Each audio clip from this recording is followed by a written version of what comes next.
ঈদ উপলক্ষে বরিশালে জমে উঠতে শুরু করেছে পোশাক বাজার। পছন্দের পোশাক কিনতে নগরবাসী ভিড় করছেন বিভিন্ন বিপণী বিতানগুলোতে।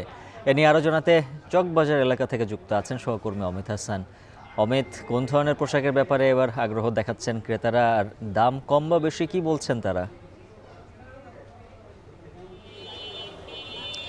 উজ্জ্বল, একটু জানিয়ে রাখি, প্রতি বছরের মতো এবছরও কিন্তু ঈদ উপলক্ষে বরিশালে জমে উঠতে শুরু করেছে ঈদের পোশাক বাজার। এবং আমি এই মুহূর্তে যেই যে এলাকাটিতে রয়েছি, এটাই হচ্ছে চক বাজার এলাকা। এই এলাকাটা কিন্তু ঐতিহ্যবাহী এলাকা। কোনো উৎসব মানেই কিন্তু এই এলাকায় আসলে লোকজনের ভিড় হয়, এবং এই এলাকাটিতে আসলেই সেই উৎসবের যে আমেজ সেটি কিন্তু প্রকাশ পায়। এবং মানুষ শুধুমাত্র মহানগরী নয়, বরিশালের বিভিন্ন জায়গা থেকে, আশপাশের জেলা উপজেলা থেকে কিন্তু এখানে আসেন এবং ঈদের যে পোশাকের কেনাকাটা সেটি কিন্তু করে থাকেন। এবং এবার যেহেতু ঈদে গরমটাই বেশি থাকছে, সে কারণে দেখা যাচ্ছে গরমের যে পোশাক, বিশেষ করে শার্ট, পাঞ্জাবি এবং শিশুদের যে পোশাকগুলো, সেগুলোর উপর মানুষের চাহিদা বেশি রয়েছে। এবং জুতোর দোকানগুলো আমরা দেখেছি, সেখানে আসলে ভিড় তুলনামূলক কম রয়েছে। তবে শিশুদের যে দোকানগুলো রয়েছে, শিশুদের পোশাকের যে দোকানগুলো রয়েছে, সেগুলোতে ভিড় বেশ লক্ষ্য করা যাচ্ছে। এবং শুধুমাত্র ঈদ উপলক্ষে না, ঈদ উপলক্ষে তো রয়েছেই, সেক্ষেত্রে আমরা দেখছি যে বিশেষ করে বিয়ে শাদির যে কেনাকাটা, সেটিও কিন্তু ঈদ উপলক্ষে মানুষ এখানে বিভিন্ন দোকানপাট থেকে করছে। বিশেষ করে শাড়ির যে দোকানগুলো, সেই দোকানগুলোতে আমরা ভিড় দেখেছি।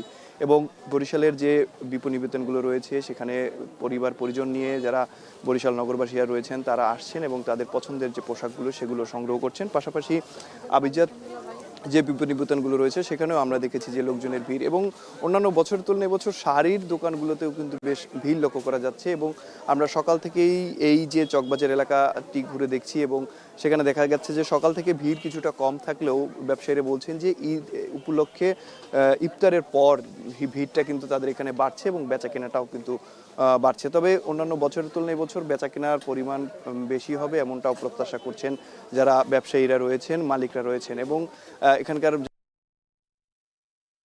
কিছুক্ষণ আগে কথা বলেছি, আগে ভাগেই কিন্তু লোকজন কেনাকাটা শুরু করেছে এবং এখানে যে পরিমাণ দোকান রয়েছে তাতে প্রায় 200 কোটির বেশি লেনদেন হবে এবার ঈদ উপলক্ষে, এমনটাও তারা আশা করছেন।